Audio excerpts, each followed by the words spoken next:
New ইয়র্কের জ্যাকসনহাইটস থেকে আপনাদের সঙ্গে আছে আমি খালেদ মুহিউদ্দিন। ক্ষমতার পালাবদলে বাংলাদেশের সব জায়গায় পরিবর্তনের সুর দেখা গেছে এবং সুর পরিবর্তনের প্রবণতাও আমরা দেখতে পাচ্ছি। তবে সেই পরিবর্তনটা কতটা সুষ্ঠু হচ্ছে, কতটা ভালো হচ্ছে, কতটা সৎ হচ্ছে এবং কতটা কায়েমি স্বার্থ থেকে হচ্ছে সেইটা নিয়েও প্রশ্ন দেখা দিয়েছে অনেক। সেই সব প্রশ্নের মধ্যে আক্রান্ত হচ্ছে গণমাধ্যম, সংবাদ মাধ্যম এবং সাংবাদিকেরাও। এইসব নিয়ে কথা বলার জন্য আমাদের সাথে আজ রয়েছেন বিশিষ্ট সাংবাদিক তো বটেই, তিনি বিশিষ্ট লেখকও বটে, ইতিহাসবিদ, বিশ্লেষক জনাব নুরুল কবির। তার বর্তমান যে পরিচয়, তিনি নিউ এজ, দৈনিক নিউ এজের সম্পাদক, সেটিও আসলে তার অন্যতম প্রধান পরিচয়। আমাদের সঙ্গে যুক্ত হওয়ার জন্য কবির ভাই আপনাকে অনেক ধন্যবাদ। আপনি আপনার এই ব্যস্ত সময়ের মধ্যে আমাদের সাথে যুক্ত হয়েছেন, সেজন্য ধন্যবাদ, কৃতজ্ঞতা এবং স্বাগত জানাই। আপনাকে অনেক ধন্যবাদ আমাকে আমার সঙ্গে কথা বলার সুযোগ দেওয়ার জন্য। কবির ভাই, আমি একটু দর্শকদেরও বলি যে কবির ভাই আমাদের শুধু অগ্রজয়ী নন, তিনি আমাদের অনেকেরই শিক্ষক। অনেক বিষয়ে আমরা অনেক জায়গায় আটকে গেলে আমরা কবির ভাই শরণাপন্ন হই। বিশেষ করে আমি কবির ভাই শরণাপন্ন নানা কারণে, নানা সময়, নানা রকমভাবেই হয়েছিলাম। বিগত সরকারের আমলে যেটা 15 বছর ব্যাপী ছিল, সেই সময় সাংবাদিকরা বিভিন্ন ধরনের সমস্যার মধ্যে পড়েছেন, বিভিন্ন ধরনের হতাশার মধ্যেও পড়েছেন, ভয়ের মধ্যে পড়েছেন। আমি আমার ব্যক্তিগত অভিজ্ঞতার কথা বলি। আমি কবির ভাইকে গিয়ে বলছিলাম যে কবির ভাই, এটা কিরকম আমল যেখানে শেখ হাসিনাকে শুধু ভালো বলা হয় আর বাকি সবাই যেন খারাপ হইলেও তাদের কারো কোনো কষ্ট হয় না, শুধু শেখ হাসিনাকে খারাপ এরকম বলা যায় না। বলে যে না, শেখ হাসিনা ভালো, শুধু মন্ত্রী, আমলা, সামরিক বা বেসামরিক কর্মকর্তারা তারা শুধু খারাপ, তারা শেখ করছে। একই ধরনের প্রবণতা আমরা এখনো দেখতে পাই কিনা কবির ভাই? যে আমরা বলতেছি যে না, স্বরাষ্ট্র উপদেষ্টা ব্যর্থ, উমুক ব্যর্থ, সরকারের ভিতরে সরকার, কিন্তু যেন ডক্টর মোহাম্মদ ইউনূস কিছুই জানেন না, অথবা ডক্টর মোহাম্মদ ইউনূসই আসলে সবচেয়ে ভালো। এটা কি আসলে সম্ভব? কবির ভাই, আমার একদমই মনে পড়ে আপনি আমাকে বলছিলেন যে দেখেন, মাথা যদি ঠিক থাকে তাহলে অন্য কিছুর খারাপ হওয়ার সম্ভাবনা অনেক কম থাকে, যদি দোষ আমি মাথাকেই দিব। এখনকার পরিস্থিতিটা কি আলাদা একটু কবির ভাই? না, একদম না। হ্যাঁ, এখনো একই রকমের আছে, বাট রকমটা পরিবর্তন ঘটেছে। যেমন ধরুন, আমরা একটু ছোট্ট একটা ব্যাকগ্রাউন্ড দিই। বাংলাদেশের মানুষ যে 15 বছরের কথা বলেছেন, একটা স্বৈরতান্ত্রিক লীগ সরকারের বিরুদ্ধে থেকে থেকে লড়াই করেছে। সেই লড়াইয়ের বিভিন্ন সময় উত্থান পতন ছিল, পতনের সময় আবার নিপীড়নের শিকার হয়েছে, এবং শেষ পর্যন্ত একটা শিক্ষার্থী গণ অভ্যুত্থানের মাধ্যমে তার পতন হয়েছে। এদেরকে ফ্যাসিস্ট বলা হয়, ঠিক ফ্যাসিস্ট। আমি বলবো, যদি ফ্যাসিজমের নানান ধরন থাকে, হ্যাঁ, তার যে ইডিওলজি ছিল এটাকে জাতিবাদী এক ধরনের ফ্যাসিজম ছিল। তো এইটার বিরুদ্ধে যারা লড়াই করেছে তারা কিন্তু সবই একই রকমের চিন্তার মানুষ নন। তাদের এক এক ধরনের রাজনৈতিক উদ্দেশ্য ছিল, এক এক ধরনের আদর্শিক প্রণোদনা ছিল। ফলে নানান ধরনের মানুষের কমন শত্রুতে পরিণত হয়েছিল লীগ সরকার, কারণ তার নিজেরা ছাড়া আর কাউকেই তারা তাদের রাজনৈতিক বুদ্ধিভিত্তিক তৎপরতা অ্যালাউ করতে তারা রাজি ছিল না। ফলে সবাই তার বিরুদ্ধে সংঘবদ্ধ হয়ে এবং সাধারণ মানুষ অতিষ্ঠ হয়ে তার মধ্যে যোগ দিয়েছিলেন। তারপর মাত্র 3 সপ্তাহে 1500 মানুষের হত্যাকাণ্ড, প্রায় 20,000 মানুষের আপনার নানা ধরনের আহত হওয়া, তার মধ্যে একটা কয়েকশো 600-700-র মতো মানুষের সারা জীবনের জন্য দৃষ্টি শক্তি হারিয়ে ফেলা, মাত্র 3 সপ্তাহ সময়ের মধ্যে যে নিপীড়নমূলক ব্যবস্থা চালু করেছিল। এবং আপনি লক্ষ্য করবেন, কখনো কখনো মানুষ ভুলে যায়, এই গত আপনার শিক্ষার্থী গণঅভ্যুত্থানের একটা অন্যতম বৈশিষ্ট্য ছিল নারীর অংশগ্রহণ। মানে যেই পরিমাণে নারীরা তার সন্তানদের পাশে এসে দাঁড়িয়েছিল, অতীতেও নারীরা নানাভাবে সংগ্রামের মধ্যে ছিলেন আমাদের দেশে, কিন্তু এইবার দারুণ ভাবে তারা অংশগ্রহণ করেছিলেন। এখন এইটার মধ্য দিয়ে দু ধরনের আকাঙ্ক্ষা তৈরি হয়েছে। একটা হচ্ছে যার যার পুরনো যারা অঙ্গীকার, যেই যে রাজনীতির প্রতি তাদের অঙ্গীকার আছে, সেগুলোকে সামনে এগিয়ে নিয়ে যাওয়ার একটা পরিসর, মুক্ত পরিসর তৈরি হয়েছে বলে সবাই মনে করেছে। অন্যদিকে যে সাধারণ মানুষরা একেবারে পার্টিজান রাজনীতির সঙ্গে যারা জড়িত নন, তাদের মধ্যে একটা সাধারণভাবে একটা গণতান্ত্রিক আকাঙ্ক্ষা, সাংস্কৃতিক আকাঙ্ক্ষা তৈরি হয়েছে। তাহলে যেটা প্রয়োজন ছিল, এরকম একটা গণ অভ্যুত্থানের মধ্য দিয়ে একটা সরকারের পলায়নের পর যেই সরকার প্রতিষ্ঠিত হবে, আমরা এখন যে বা তখন থেকে যে একটা নাম দিয়ে চলেছে একটা অন্তর্বর্তীকালীন সরকার, সেই অন্তর্বর্তীকালীন সরকারের ওই রাজনৈতিক প্রজ্ঞা থাকবার কথা ছিল, যে গণঅভ্যুত্থানের মধ্য দিয়ে যে আকাঙ্ক্ষাগুলো তৈরি হয়েছে, সেই আকাঙ্ক্ষাগুলো ধীরে ধীরে এগুলোকে বাস্তবায়ন করার প্রক্রিয়ার পাশাপাশি এই যে সংস্কার কর্মসূচি এবং নির্বাচন দিকে যেমন এগোতে হবে, তেমনি এগুলো যার এই এত বড় অপরাধের জন্য তাদেরকে বিচারও করতে হবে। অর্থাৎ তিনটা, একটা হচ্ছে বিচার, সংস্কার এবং নির্বাচন। এই দেশের মানুষ আপনি লক্ষ্য করুন, কখনই এমন সরকার প্রতিষ্ঠিত করে নাই যার একটা সরকার মানুষ করে নাই, নিজেরা জোর করে থেকেছে এরকম সরকার অতীতে ছিল, যে তার টেনিউর কেউ জিজ্ঞাসা করে নাই। পৃথিবীতে কোনোদিনও কোনো সরকারের অনির্দিষ্টকালের টেনিউর থাকতে পারে না। কিন্তু আমরা লক্ষ্য করেছি যে এই সরকার প্রতিষ্ঠিত হবার পর যাদের নিয়ে সরকার প্রতিষ্ঠিত হয়েছে, তাদের দেশপ্রেম আমি প্রশ্ন করি না, কিন্তু তাদের রাজনৈতিক প্রজ্ঞা সম্পর্কে আমার সেদিনও প্রশ্ন ছিল, এখনো আছে এবং ভবিষ্যতেও থাকবে। কারণ এই যে আকাঙ্ক্ষাগুলোকে কিভাবে জড়ো করতে হয়, তার আকাঙ্ক্ষাগুলোকে কিভাবে বাস্তবায়নের প্রক্রিয়া নিতে হয়, তার যে রাজনৈতিক অভিজ্ঞতা এটা তাদের ছিল না। এটা অধ্যাপক ইউনূসেরও ছিল না, এবং তার সঙ্গে যারা সহকর্মী আছেন তাদেরও ছিল না, অধিকাংশেরই। কারো কাউকে কথা বাদ দিলে ছাত্র রাজনীতিতে যাদের এক ধরনের হাত পাকিয়েছিলেন তারা ছাড়া, এই ছোট ছোট ছোট বড় নানান এনজিওর মধ্যে থেকে যারা দেশের সংস্কার সাধনের মধ্য দিয়ে কাজ করতে চেয়েছেন, তারা একটা গোটা রাষ্ট্রযন্ত্রের ব্যবহার রাজনৈতিক ভাবে কিভাবে করতে হয় তার উপলব্ধি আছে বলে আমার মনে হয় না। ফলে আজকে যে সমস্ত ফেইলিউর গুলি দেখছেন, মূলত তাদের যে রাজনৈতিক অভিজ্ঞতাহীনতা, তাদের যে রাজনৈতিক অঙ্গীকার, তার যে রাজনৈতিক দিক দর্শনের প্রয়োজনীয়তা পড়ে। রাষ্ট্র তো একটা পুরোপুরি রাজনৈতিক সংগঠন, তো এই সংগঠনকে কোন দিকে কিভাবে নিয়ে যেতে হয়, কিভাবে মতাদর্শিক উপাদানগুলোকে বাস্তবায়ন করতে হয়, সর্বোপরি এই অধিকাংশ মানুষ যারা বিভিন্ন দৃষ্টিভঙ্গি নিয়ে রাস্তায় নেমেছিলেন, তাদের মেজরিটি মানুষের কি আকাঙ্ক্ষা, তার যে রাজনৈতিক রূপ দেওয়া এবং সেই রূপকে বাস্তবায়ন করবার চিন্তা, চেতনা, অভিজ্ঞতা, আকাঙ্ক্ষা কোনোটাই তাদের ছিল না। তারা এক ধরনের লুজ টাইপের, যে তরল, তাদের দেশের জন্য ভালোবাসা আছে আমি এখনো বিশ্বাস করি, আবার ক্ষমতাকে পেলে ক্ষমতাকে যে সুষ্ঠুভাবে ব্যবহার করতে হয়, এইটা যতক্ষণ না আপনি কাউকে ক্ষমতা দিচ্ছেন ততক্ষণ পর্যন্ত তার পরীক্ষাটা হয় না। এদের মধ্যে অনেকেই আছে ক্ষমতাকে অপব্যবহার করছেন, হ্যাঁ সেটাও আছে, সেটা ক্ষমতার একটা অন্তর্গত সমস্যা। এই কারণেই ক্ষমতাকে আপনার জনসমাজের দিক থেকে, সংবাদ মাধ্যমের দিক থেকে, রাজনৈতিক দিক থেকে অপোজিশনাল একটা চাপের মধ্যে রাখতে হয়। সেইটা রাখবার চেষ্টা এখনো পরিপূর্ণভাবে হচ্ছে না, কারণ সবাই নির্বাচনের যে দিকে চেয়ে আছে। করবে ডক্টর মোহাম্মদ ইউনূসকে আপনার মনে হচ্ছে কিনা যে ক্ষমতার অপব্যবহার উনি করছেন, উনি উনার নিজের স্বার্থকে দেশের স্বার্থের চেয়ে বেশি সামনে রাখছেন? সেই স্বার্থের মানে আর্থিক স্বার্থ নাও হতে পারে, আপনি সেটা বলছেন, মানে হতে পারে যে তার কাছে যেটা আদর্শ মনে হয়। জি, দেখুন, ওনার একটা বড় ভুল উনি শুরুতে করেছেন। আমরা জীবনে প্রত্যেকেই ছোট বড় ভুলের মধ্য দিয়ে আমাদের জীবনে গই অথবা পিছিয়ে যায়। ওনার এইটা স্বার্থবাদিতা আমি এখনো বলবো না, আমি বলবো যে একটা বিরাট ভুল তিনি করেছেন। এই যে ক্ষমতায় আসবার প্রায় সঙ্গে সঙ্গে গ্রামীণ সংক্রান্ত যতগুলো প্রতিষ্ঠানের পক্ষে উনি যে তার সমস্যার সমাধানের ক্ষেত্রে যে তড়িৎ বেগে কাজগুলি করেছেন, এইটা উনি ঠিক করেননি। কারণ হচ্ছে আপনি যখন অনেকের দায়িত্ব নেন এবং সমাজে যখন অনেক মানুষ ক্ষতিগ্রস্ত থাকে, আপনি সবার দায়িত্বটা শেষ করে নিজের দায়িত্ব গ্রহণ করা হচ্ছে যে কোনো মহৎ আদর্শের আপনার দাবি। তো উনি তার এই সমস্যাগুলো সমাধান করবার আগে তার আরো অনেকের সমস্যা, অনেক কোম্পানির সমস্যা, এগুলো সমাধানের দিকে যেতে পারতেন, কিন্তু এই তাড়াহুড়াটা তিনি করেছেন। আমার ধারণা যে এইটার জন্য তার সারা জীবন তাকে করে করে খাবে।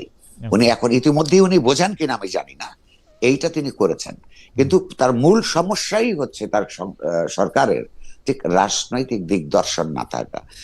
তার একটা নন পলিটিক্যাল মাইন্ডস, তাদের নিয়ে সরকার গঠন করা এমন একটা সময় যখন বাংলাদেশে রাষ্ট্র ক্ষমতায় থাকা উচিত ছিল সব রাজনৈতিক ভাবে সবচেয়ে সংবেদনশীল, সবচেয়ে রাজনীতি সচেতন, ইতিহাস সচেতন যে সংগঠনটা হওয়া উচিত ছিল সরকার হিসেবে, সেটা হয় নাই। তারই দুর্ভোগ আমাদেরকে পোহাতে হচ্ছে। রাজনৈতিক দিগদর্শন না থাকা, সরকারের ভিতরে সরকার, এই প্রসঙ্গগুলি নিয়ে আমরা আরেকটু ইলাবোরেট ভাবে আপনার কাছে আসবো, তবে কতগুলি প্রসঙ্গের খুব দ্রুত একটু অবতারণা করতে চাই, তারপর আবার আমরা ওই মধ্যে আসবো। কবির ভাই, আমরা দেখেছি যে ডেইলি স্টার প্রথম আলো আক্রান্ত হওয়ার পর, বা ডেইলি স্টার প্রথম আলোর উপর আক্রমণ হওয়ার পর বলা হচ্ছে যে এখন তো আসলে মত প্রকাশের স্বাধীনতা দূরে থাক, বেঁচে থাকাই মুশকিল হয়ে গেছে। আমাদের প্রশ্ন এখানে দুইটা, ডেইলি স্টার প্রথম আলোয় প্রথম সংবাদ মাধ্যম কিনা যারা আক্রান্ত হলেন, এবং আমি যদি ধরে নিই যে ডেইলি স্টার এবং প্রথম আলো আক্রান্ত না হইল, ওই দিন আক্রান্ত না হইতো, কিন্তু একজন হিন্দু লোককে পুরায় মারা হইতো, খুলনায় একজন সাংবাদিককে গুলি করে হত্যা করা হইতো, তাহলে একই কথা ডেইলি স্টার সম্পাদক জনাব মাহফুজ আনাম মঈন বলতেন কিনা যে আমাদের আসলে মত প্রকাশ স্বাধীনতা দূরে থাক, বেঁচে থাকার স্বাধীনতাও নাই? মানে যে দুইটা পত্রিকা আমাদেরকে সবচেয়ে বেশি মানুষ পড়তেছে বলে দাবি করতেছে বা আমাদেরকে লিড করতেছে, তাদের সম্পাদকরা শুধু নিজেরা আক্রান্ত হওয়ার পরেই কি বুঝতে পারলেন যে দেশে আসলে মত প্রকাশের স্বাধীনতা নাই, বা এই প্রথম সংবাদ মাধ্যম আক্রান্ত হইল? এটা কিরকম? না, এটা একটা হচ্ছে যে তাদের পর যে আক্রমণটা হয়েছে, তারা খুব সেই সময় বিহ্বল হয়ে পড়ছিলেন। হয়তো আপনার শব্দের প্রয়োগ, বাক্য বিন্যাসের মধ্যে, হ্যাঁ, তার এই যে ত্রুটি বলবো আমি, যেটা আপনি ধরেছেন, হ্যাঁ, এটা তার হয়েছে। কিন্তু ধরুন, মত প্রকাশ কি তিনি বন্ধ রেখেছেন? তারপরের দিনই তো আনবাউড বলে উনি পত্রিকা বের করেছেন। অর্থাৎ ওইটা একটা দুঃখের কথা, সেই, হ্যাঁ, কষ্টের কথা। আর এইটাও তো সত্য নয় যে অন্য সময় অন্য না, এইটাইতে এইখানে প্রথম আগুন লাগেনি।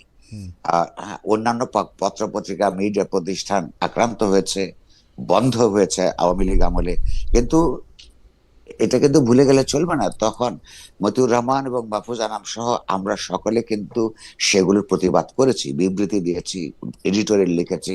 এই যে ধরুন, এই এখন যারা এইসব কথা বলছেন যে আমরা তখন করেছে কিনা, আসলে মানুষের আপনার শর্ট মেমোরির কারণে তখন কিন্তু তারা এটা দাঁড়িয়েছেন, কিন্তু যে এইরকম ভাবে দাঁড়ান নাই। কিন্তু আর এইরকম ভাবে এই ঘটনা তো ঘটেও নাই যে একটা বিল্ডিং এর মধ্যে উপরে ভেতরের লোক রেখে চারপাশ দিয়ে আগুন লাগিয়ে দেওয়া। অর্থাৎ একেবারে সেই ইউরোপে মধ্যযুগে যেভাবে ভিন্ন মতাবলম্বীদেরকে, হ্যাঁ, আপনার পুড়িয়ে মারা হতো, সেই পুড়িয়ে মারার যে পরিকল্পনা, এইরকম করে আপনি বিশ্বাস করবেন কিনা আমি জানি না, কারণ এরা এখনো এক ধরনের বিহ্বলতার মধ্যে আছেন। সেই দিন যদি আর 20 থেকে 25 মিনিট কিংবা আধ ঘন্টা যদি ছেলে মেয়েদেরকে উদ্ধার করা না যেত, তারা কিন্তু সেইখানে সাফোকেশনের কারণে শ্বাসরুদ্ধ হয়ে মৃত্যুবরণ করতো।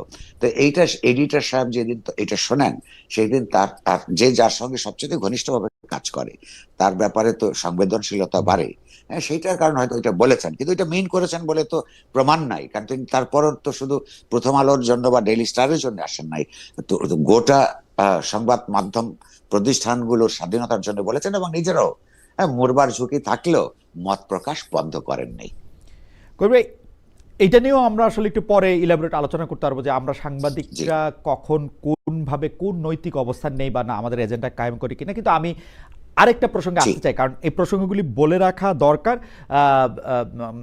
অনেকগুলি প্রসঙ্গ আছে। একটা হচ্ছে যে কবির ভাই, আমরা কিন্তু গত 15 মাস ধরে, যদি আমরা এই অন্তর্বর্তীকালীন সরকারের সময়টা 15 নাকি মানে প্রায় 1.5 বছরের মতো সময়, 15 মাস আমি কেন বলতেন, মানে আপনি জামায়াতে ইসলামীকে বা যারা ফার রাইটিস্ট আছে তাদের ক্ষেত্রে আপনার কিছু শক্ত অবস্থান আছে। ফার রাইটিস্ট বলেও আমি আসলে সংজ্ঞায়ন করতে চাই, আমি জামাত ইসলামী বলি। আপনার কিছু শক্ত অবস্থান আছে, আপনি কিছু ক্ষেত্রে তাদেরকে প্রকাশ্যে মুনাফেক বলেছেন, আপনি কিছু ক্ষেত্রে তাদেরকে বলেছেন যে তারা এই কাজটা ঠিক করছে না। জামাতে ইসলামী আবার একটা বিবৃতিও দিয়েছে, সেই বিবৃতি দিয়ে বলেছে যে আপনি অসত্য কথা বলেছেন। আমার প্রশ্ন এখানে করবে দুইটা, আপনাকে শিক্ষক হিসেবে এটা আমার প্রশ্ন, যে আপনি একজন সাংবাদিক, আপনি এরকম একটা দলের বিরুদ্ধে এরকম একটা অবস্থান আসলে আপনি নিতে পারেন কিনা, এইটা জার্নালিজমের দিক থেকে এথিক্যাল কিনা। দুই হচ্ছে, তারা যে আপনার বিরুদ্ধে অভিযোগ আনছে যে আপনি অসত্য কথা বলছেন, এইটা ঠিক কিনা, আপনি যদি আমাদের একটু বলেন। কবির ভাই। জি, ধন্যবাদ। 1 নম্বর হচ্ছে যে আমি লিখিতভাবে বছরের পর বছর বলেছি, এবং আমি বক্তৃতা করতেও বলি, সাংবাদিকতা এক ধরনের রাজনৈতিক তৎপরতা। এই জন্য রাজনৈতিক তৎপরতা যে যে কোনো রাজনৈতিক আদর্শ কতগুলি সাংস্কৃতিক বুদ্ধিবৃত্তিক আপনার জমির উপরে দাঁড়ায়। ফলে আপনি যদি গণতান্ত্রিক রাজনৈতিক ব্যবস্থায় বিশ্বাস করেন, সেই এরকম একটা রাজনৈতিক ব্যবস্থা কখনোই টিকে থাকবে না যতক্ষণ পর্যন্ত না সমাজের ভেতরে অধিকাংশ মানুষের মন এবং মননের মধ্যে গণতান্ত্রিক চিন্তা ভাবনার উদ্রেক করা এবং তাকে বিকশিত করবার দিকে না যায়। ফলে আমি যেহেতু এই দেশে আহ, প্রতিটা নাগরিকের সৃষ্টিশীল গণতান্ত্রিক উত্থান চাই, কারণ মানুষের অসাধারণ পোটেনশিয়াল আছে দারুণভাবে বিকশিত হবার, সেইটা নিশ্চিত করবার জন্য রাষ্ট্র ব্যবস্থা যেহেতু জগতে আছে, গণতান্ত্রিক রাষ্ট্র কাঠামো প্রয়োজন পড়ে। সেইটা গণতান্ত্রিক রাষ্ট্র কাঠামোর দায় যখন হয় অধিকাংশ মানুষের সমস্যার সমাধান প্রথমেই করা, আস্তে আস্তে গোটা সমাজের গণতান্ত্রিক রূপান্তর নিশ্চিত করা, সমাজে ন্যায় বিচার প্রতিষ্ঠা করা, সমাজের বৈষম্য দূর করা, এই রাজনৈতিক, এগুলি সবই রাজনৈতিক ব্যাপার। এই রাজনৈতিক মতগুলিকে সমাজে প্রতিষ্ঠা করতে না পারলে আপনার রাজনৈতিকভাবে গণতান্ত্রিক রাষ্ট্র প্রতিষ্ঠিত হয় না। ফলে এই ধরনের চিন্তার বিরুদ্ধে যারা আছে তাদের যে রাজনীতি, সেটাকে সমালোচনা করা ছাড়া আপনি একটা বুদ্ধিবৃত্তিক তৎপরতা পরিচালনা করা যায় না। এই কারণেই রাজনৈতিক সাংবাদিকতা মানে আসলে প্রত্যেকটা সংবাদপত্রের এক একটা করে এডিটোরিয়াল পলিসি আছে। প্রায় সবাই যে সেই পলিসিগুলি তো আসলে রাজনৈতিক, বুদ্ধিবৃত্তিক তো একটা তৎপরতা, একটা রাজনৈতিক তৎপরতা। সাংবাদিকতা একটা বুদ্ধিবৃত্তিক তৎপরতা, বা সেটা দুই ভাবে দেখা। একটা হচ্ছে যে মানুষকে আপনি তথ্য দিবেন, আপনি যখন তথ্য দিবেন তখন কোন অবস্থাতেই আপনি অসত্য কথা বলতে পারবেন না, এটাই সাংবাদিকতার নিয়ম থাকা উচিত। আর সেই তথ্যটা যখন আপনি বিশ্লেষণ করবেন, সেইটার প্রত্যেকেই আসলে আপন আপন রাজনৈতিক দর্শনের দিক থেকেই বিশ্লেষণ করে। আমিও তাই করি। জামায়াতের ব্যাপারে আপনি বলছেন না, যেমন আমি একটা লক্ষ্য করুন, পরিষ্কারভাবে আমার উপর সেই দিন যারা আক্রমণ করেছে সেখানে শিবিরের লোকেরা ছিল। আমাকে কিন্তু রাষ্ট্রের দিক থেকে প্রশ্ন করেছে, অনুরোধ করেছে একটা মামলা করবার।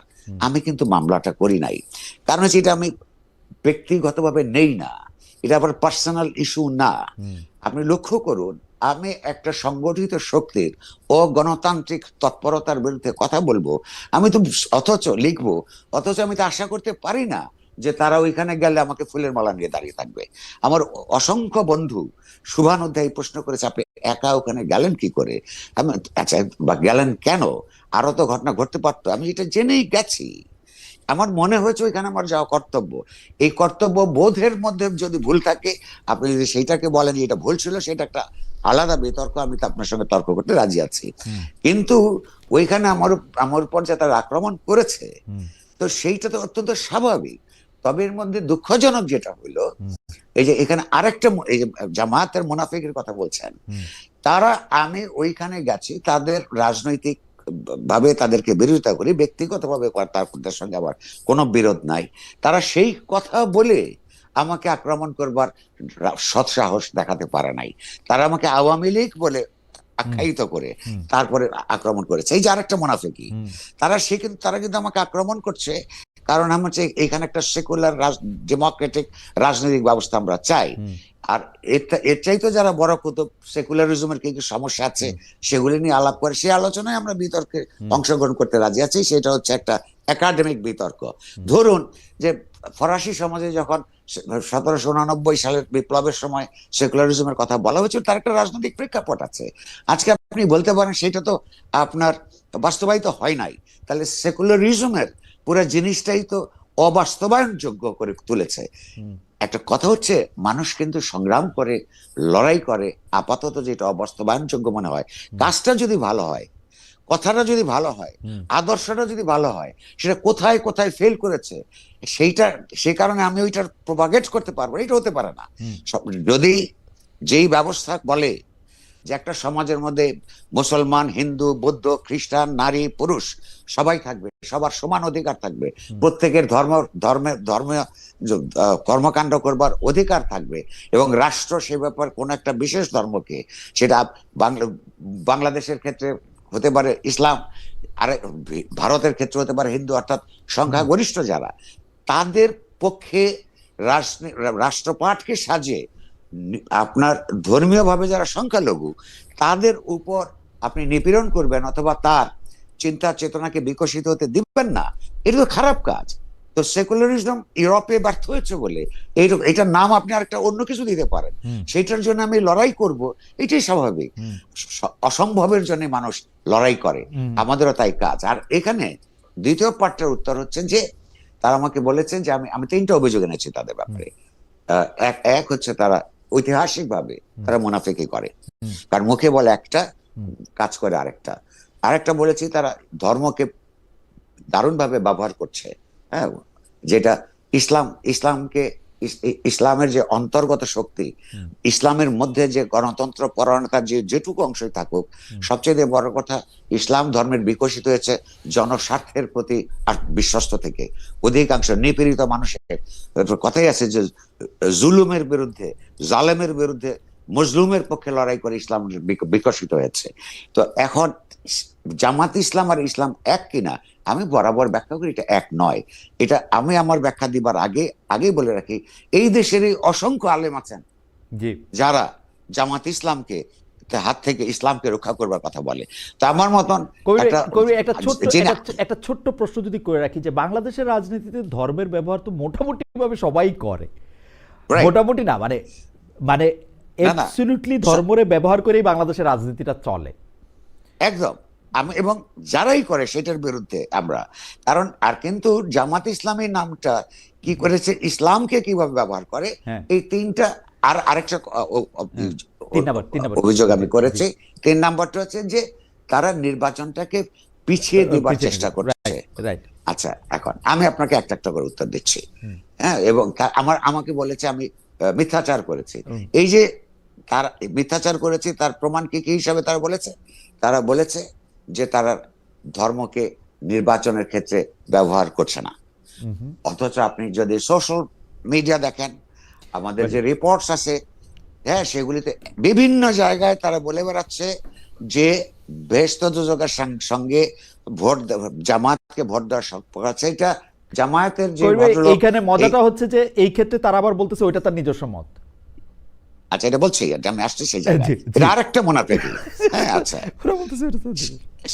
আচ্ছা, এই জামাতের প্রার্থীর পক্ষে যারা কাজ করছে তাদের অনেকের বক্তব্য আপনি এখন সার্চ দিলে পাবেন। এআই দিয়ে কিছু কিছু হয়েছে, হ্যাঁ, সেটা সত্য, অনেকে বাড়িয়ে বলেছে, কিন্তু সত্য যেগুলো আছে পরীক্ষায় পাবেন। তার মধ্যে প্রতিদিন আপনি দেখতে পাবেন যে তারা তার এই ভোটটাকে বেশ ইসলামের সঙ্গে লাগিয়ে ফেলেছে। আপনি লক্ষ্য করুন, ঠিক এই কাজটাই পাকিস্তান আমলে মুসলিম লীগ এবং সামরিক শাসকরা বাংলাদেশের মানুষের যখন স্বায়ত্তশাসন আন্দোলন করত, তার অধিকারের জন্য আন্দোলন করত, সেইটাকেই তারা ইসলাম বিরোধী আন্দোলন হিসেবে, পাকিস্তান বিরোধী আন্দোলন মানে হচ্ছে ইসলাম বিরোধী আন্দোলন হিসেবে আমাদের এইখানকার আন্দোলন সংগ্রামকে দমন করবার চেষ্টা করেছে। এই কারণেই কিন্তু মানুষের যেমন একটা রাষ্ট্রের যখন বিরাট আপনার রাজনৈতিক ঐতিহাসিক অভিজ্ঞতার ভিত্তিতে যখন সংবিধান তৈরি করে, সেই সংবিধান সেগুলো আমাদের মতো করে হয় নাই, এবং যেভাবে হওয়া উচিত ছিল সেভাবে হয় নাই। সেটা আরেক বিতর্ক, আরেকদিন আমরা আগে করেওছি আমরা। কিন্তু এই পার্টিকুলার পার্টটা দেখুন, 23 বছর ধরে যখন একটা রাজনৈতিক গোষ্ঠী, একটা জনগোষ্ঠী দেখেছে যে ধর্মের নামে আমাদের গণতান্ত্রিক অধিকারকে তারা পাকিস্তানি শাসক শ্রেণী আপনার নষ্ট করতে চেয়েছে, সেই কারণেই সেকুলার রাজনীতির কথা বলা হচ্ছিল, যাতে আর কেউ ধর্মের নামে আপনার এই রাজনীতিটা করতে না পারে। তো এখন আপনি কথা ঠিক বলেছেন, প্রত্যেকেই, এই আওয়ামী লীগ বলুন, বিএনপি বলুন, হ্যাঁ, তারা প্রত্যেকেই ধর্মকে রাজনীতিতে ব্যবহার করেছে, কিন্তু সেইটা দিয়ে ধর্মের ক্ষতি হওয়া ছাড়া, হ্যাঁ, আপনার গণতান্ত্রিক রাজনীতির বিকাশের অন্তরায় হওয়া ছাড়া আর কোনো কাজ হয় নাই। দ্বিতীয়ত, আপনি আর জামাত যেটা করেছে, জামাতে ইসলাম এবং ইসলামকে তারা একাকার করে উপস্থাপন করছে, এইটা বাংলাদেশের গণতন্ত্রের বিকাশের জন্য এবং ইসলামের জন্য। ইসলাম তো আমি বলছি যে জালেমের বিরুদ্ধে, জুলুমের বিরুদ্ধে মজলুমের লড়াই হওয়ার কথা। আপনি বলুন 1971 সালে এই দেশে যখন বাংলাদেশের স্বাধীনতা যুদ্ধ চলছে, এই জালেম কারা ছিল? পাকিস্তানিরা ছিল। সেই পাকিস্তানি শাসক সেনাবাহিনী ছিল। জামাত ইসলামী তাদের পক্ষে অবলম্বন করেছিল। এটা জালেমের পক্ষে দাঁড়ালো, নাকি জালেম যাদের উপর আপনার নিপীড়ন শুরু করলো, যেই নিরস্ত্র মানুষের উপর হত্যা, অগ্নিকাণ্ড, রেপ, সেই তাদের পক্ষে অবলম্বন করলো। তো এই কাজ করে তারা ইসলামের শক্তি নিজেকে কিভাবে নিজেদেরকে প্রচার করতে পারে এবং সে ইসলামের পক্ষে যায় কি করে, রাইট। কিংবা কিংবা ধরুন এই যে এখনো যে অভিযোগগুলি আপনি লক্ষ্য করুন, তো যে তারা তো মিথ্যাচার করে এবং আপনি বলছেন যে তারা বলে যে ওইটা আমাদের তার ব্যক্তিগত মত। তো ব্যক্তিগত মত এইটাই সংখ্যা যদি তার কর্মীদের অধিকাংশ হয়, তাহলে তো হয় ওই কর্মীরা জামাত ইসলাম করে না, অথবা তিনি তারা এদের প্রতিনিধি নন, সেটা পরিষ্কার করতে করতে কাউকে তো বহিষ্কার করতে আমরা শুনি নাই। হ্যাঁ, কিংবা তাদের বিরুদ্ধে তো কোনো মামলা রুজু করবার কথা শুনি নাই, যে তাদের যে রাজনৈতিক মত সেইটা অন্য কথা বলে তাদেরকে কলঙ্কিত করছে সমাজে, তাদের বিরুদ্ধে ভুলভাবে উপস্থাপন করছে, এইটা তো ঘটে নাই। ফলে এই কেবলমাত্র আমাকে একটা গালি দিবার জন্যই তারা এই গালিটা দিচ্ছে। নির্বাচনের ব্যাপারে ব্যাপারটা আমি মনে করি এটা আমার কাছে তথ্য যেমন আছে, বিশ্লেষণও আছে। তারা একটা হাইপ তুলবার চেষ্টা করেছিল, যা জানোবা যে এখনো করছে, যে আওয়ামী লীগকে আপনারা দেখেছেন, বিএনপি কে আমরা দেখেছেন। আসলেই তো আওয়ামী লীগ এবং বিএনপি তো বাংলাদেশের মানুষের সঙ্গে অনেক ব্যাপারেই বিশ্বাসঘাতকতা করেছে। তারা নানান ভাবে এক ধরনের কথা দিয়েছে, নির্বাচনের ম্যানিফেস্টোতে গিয়ে কাজ করেছে অন্যরকম। এই অভিযোগ তো আমাদের প্রত্যেকেরই আছে। যে কোনো আপনার ইনফর্মড, চিন্তাশীল, ইতিহাসবোধ সম্পন্ন মানুষ এইটা বলবে। তো এইটার আমরা এটার বিকল্প চাই। এই বিকল্প তো আমরা তাদের চাইতে পশ্চাৎপদ কোন শক্তির উত্থানকে চাই না। তারা বলছে তাদেরকে পরীক্ষা করতে হবে, তো তাদেরকে পরীক্ষা তো করা হয়েছে। তারা 1971 সালে সবচেয়ে ইতিহাসে বড় পরীক্ষা দিয়েছে। এই দেশের মানুষ যখন সবচেয়ে বিপদের মধ্যে ছিল, সেই বিপদের মধ্যে তারা বিপদাপন্ন মানুষের বিরুদ্ধে ছিল। সেই 71 সালে আবার আপনার এই মালেক মন্ত্রিসভায় তাদের মন্ত্রীও ছিল এই তৎকালীন পাকিস্তান। আমার একটা ছোট্ট প্রশ্ন আছে, তার আগে আমি একজন দর্শকের মতামত আপনাকে একটু পড়ে শোনাই, তাহলে আপনি বুঝতে পারবেন যে আমাদের দর্শকরা কি মানে কি ধরনের মতামত করতেছেন। উনার নাম আমি পড়তে পারতেছি না, মানে মুশারিয়া 188, উনি বলতেছেন যে খালিদ ভাই অনেস্টির সাথে বলেন তো, আপনি কখনো আমার দেশ সংগ্রাম, ওয়ান, ইসলামী টিভি ইত্যাদি বন্ধ হওয়ার পর আপনি কোনো স্পেশাল টক শোর আয়োজন করেছিলেন কিনা, সেই সময়ের মন্ত্রীকে প্রশ্ন করেছিলেন কিনা, আপনি কি দ্বিচারী নন? ভাই আপনার জানার জন্য আমি বলতেছি যে আমি করছিলাম অসংখ্য টক শোতে, এগুলো নিয়ে আমি প্রশ্ন করছি। সেই সময় এটা 5টা করে টক শো করতাম দিনে, সপ্তাহে 5টা করে টক শো করতাম সপ্তাহে, এবং এডিটর স্পিক বলে অসংখ্য প্রশ্ন করেছি। এমনকি নুরুল কবির ভাই আমাদের সঙ্গে আসেন, নুরুল কবির ভাই আমাদের অনুষ্ঠানে এসেও এইগুলির কথা অসংখ্যবার বলছেন। আপনারা যদি দেখা থাকেন, দেখার যদি কোনো উপায় থাকে তাহলে দেখবেন। কিন্তু কবি আমার একটা প্রশ্ন আছে, আপনি আপনার উপরে যে আপনার সঙ্গে এই ভদ্রলোককে আমি আরেকটু মনে করে দিতে চাই, আমি একটু যুক্ত করতে চাই। সেটা হচ্ছে জনারা বোধহয় ভুলে গেছেন, আমরা 1971 সালে যারা মানবতা বিরোধী অপরাধ করেছে তার বিচার চেয়েছে, এখনো চাই। একই সঙ্গে তাদের ভুলে যাওয়া উচিত না, তাদের ব্যাপারে আইনটা যাতে স্বচ্ছভাবে প্রয়োগ হয়, আইনের যাতে অপপ্রয়োগ না হয়, সেইটা বলতে গিয়ে আমাকে আদালতে যেতে হয়েছে। আমার বিরুদ্ধে আদালত অপমাননার হচ্ছে অভিযোগ এসছে, আমাকে ভর্ৎসনা করা হয়েছে। কিন্তু তখনও কিন্তু তাদের ব্যাপারে বিচারটা যাতে অস্বচ্ছ না হয়, স্বচ্ছ এবং সঠিকভাবে হয়, তার জন্য কিন্তু যখন কেউ ছিল না, তাদের যখন বড় বড় এইখানে সমাবেশ হচ্ছে শাহবাগে, হ্যাঁ, তখনও কিন্তু আমি আবার তাদের অধিকারের জন্য লড়াই করেছি। এরা তাদের আর একটা মুনাফিকি হচ্ছে, হ্যাঁ, আমাদেরকে যেভাবে তারা চিত্রিত করতে চায়, হ্যাঁ, আমরা তাদের অধিকার রাখবার জন্য, আমি তো এটা ব্যক্তিগতভাবে নেই না, আমি বলছি তারা তাদের রাজনীতি করুন, কিন্তু সেই রাজনীতির ভুল ভ্রান্তি এবং স্বার্থ বিরোধীরা কোথায় সেটা আমাদেরকে বলতে দিতে হবে। তারা যেভাবে করছে, তারা বাক স্বাধীনতা বলতে তাদের স্বাধীনতাকে বোঝায়, আমরা বাক স্বাধীনতা বলতে আমার রাজনৈতিক প্রতিপক্ষের বাক স্বাধীনতাকে বুঝি। আমার মনে আসে যে আমি একটু খালি আবার যুক্ত করি যে 2024 সালের যে নির্বাচন হলো, সেই নির্বাচনের সময় আমি বেশ কয়েকটা বড় বড় মানুষের সাথে ইন্টারভিউ করছিলাম, এর মধ্যে নুরুল কবির ভাইও একজন। আপনারা সেই ইন্টারভিউটা এখনো ডিজিটাল ফুটপ্রিন্টে তো সবকিছুই রয়ে যায়, ডয়েচে ওয়েলে থেকে সেই ইন্টারভিউ নেওয়াতে কবির ভাই কিন্তু এই জামাতে ইসলামীর রাজনীতি করার অধিকার এবং অন্যান্য ডানপন্থী জায়গা থেকে রাজনীতি করার অধিকার সম্পর্কে সবচেয়ে সচকিত এবং উচ্চকিত ছিলেন আওয়ামী লীগের আমলে। এই 2024-এর ইলেকশনে আমার ঠিক ডেট মনে পড়তেছে না, এটা জানুয়ারির 2 বা 3 তারিখের মধ্যে হবে। আমি কবির ভাইকে ইন্টারভিউ করছিলাম। কিন্তু কবির ভাই, আমার একটা প্রশ্ন আছে আপনার বক্তব্যের ক্ষেত্রে। আপনি বলছেন আপনাকে যারা আক্রমণ করছে, যে প্রথম আলো ডেইলি স্টারে, আপনি তাদেরকে বলছেন যে তারা শিবিরের লোক। আমার কাছে আমার প্রশ্ন হচ্ছে, সেইটাও আপনি কোনো প্রেজুডিস থেকে বলতেছেন কিনা? আপনি যেহেতু এখন জামাত শিবিরের উপর ক্ষিপ্ত হয়ে আছেন, আপনার যাকে পছন্দ হচ্ছে না তাকেই আপনি শিবির বা বলতেছেন কিনা? আমাদের দর্শকরাও জানতে চাইতেছেন আপনি তাদেরকে চিনলেন কি করে যে তারা শিবিরের লোক? একদম একদম ক্ষিপ্ত হয়ে, প্রথম কথা আমি ক্ষিপ্ত হয়ে নাই, হুম, একদম না। আমি এটাকে আদর্শগত লড়াই হিসেবে দেখি, এবং কোন ব্যক্তির ব্যাপারে হ্যাঁ কোন ক্ষিপ্ত হওয়া আমার অভ্যাসের মধ্যে পড়ে না। আমি তো বললাম হুম, স্বভাবের মধ্যেই নাই, তাহলে তো হুম, আমি একটা মামলা করতে যেতাম। হুম, আচ্ছা, ইতিমধ্যেই যারা গ্রেফতার হয়েছে, হুম, সেই দিনকার যেইখানে ওইখান থেকে স্পট থেকে যারা আপনার ছবি তুলেছে এবং ভিডিও করেছে, ওইখানে যারা উপস্থিত ছিল তাদের দু একজন গ্রেফতার হয়েছে, তাদের ফেসবুক পোস্টে তাদের পরিচয় আছে, নিজেরাই দিয়েছেন। হুম, তাদের মধ্যেই শিবিরের কর্মীরা, একাধিক কর্মীর নাম আছে, যেটার সঙ্গে তারা নিজেরাই শিবির বলেন। হ্যাঁ, সুতরাং আমি মোটেও না জেনে ভিত্তিহীন ভাবে রাগ থেকে, ক্ষোভ থেকে কোনো অভিযোগ করি না। আমি এটা এইভাবে এটা বলবো কিনা আমি জানি না। ওকে, সারা জীবনে, সারা জীবনে আমার সবচাইতে আহ, প্রিয় দুইটা ব্যক্তিগত পর্যায়ে দুইটা মানুষ ছাড়া হুম, কারোর বিরুদ্ধে আমি কোনো ব্যক্তিগতভাবে রাগ করি নাই। হুম, আচ্ছা, তো প্রশ্ন হচ্ছে যে, আরে ওই অভিযোগটা ছোট্ট করে আমি উত্তর দিয়ে দিচ্ছি, হুম, যে তারা নির্বাচন পেছাতে চান কি চান না এটা হুম, তারা বলছেন হুম, আমাকে অসত্যবাদী বলে, যে তারাই ফেব্রুয়ারি মাসে প্রথম নির্বাচনের কথা বলেছিল। কথা সত্য, এই পর্যন্ত সত্য।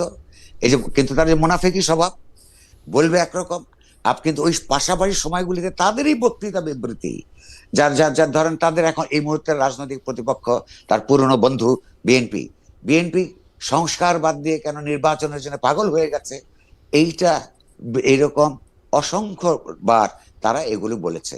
হুম, যত বছর লাগে সংস্কারটা শেষ করা উচিত, এগুলো তাদেরই বক্তব্য। তারা নিজেদের ফাইল খুঁজলেই তারা পাবেন।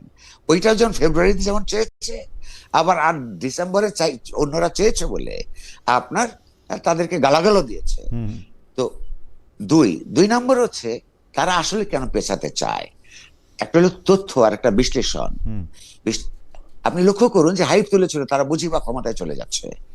আচ্ছা, কিন্তু এই যে বিএনপির বিরুদ্ধে একটা অভিযোগ আছে না, এরা যখন ওই টেম্পু আর বাজার দখল করতে যায়, বিএনপির থেকে জামাত কিছু কিছু ব্যাপারে অনেক স্মার্ট পার্টি, পলিটিক্যাল পার্টি হিসেবে তারা তখন রাষ্ট্রের স্ট্র্যাটেজিক পয়েন্টগুলিতে তাদের লোক বসিয়েছে, আর চাঁদাবাজিও করেছে।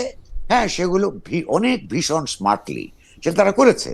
হ্যাঁ, সেগুলোর দরকার হলে আমরা, এটাও যদি মিথ্যা কথা হয়, হ্যাঁ সেই দাবি করলে সেই প্রমাণ আমরা তুলে ধরবো সময় মতন।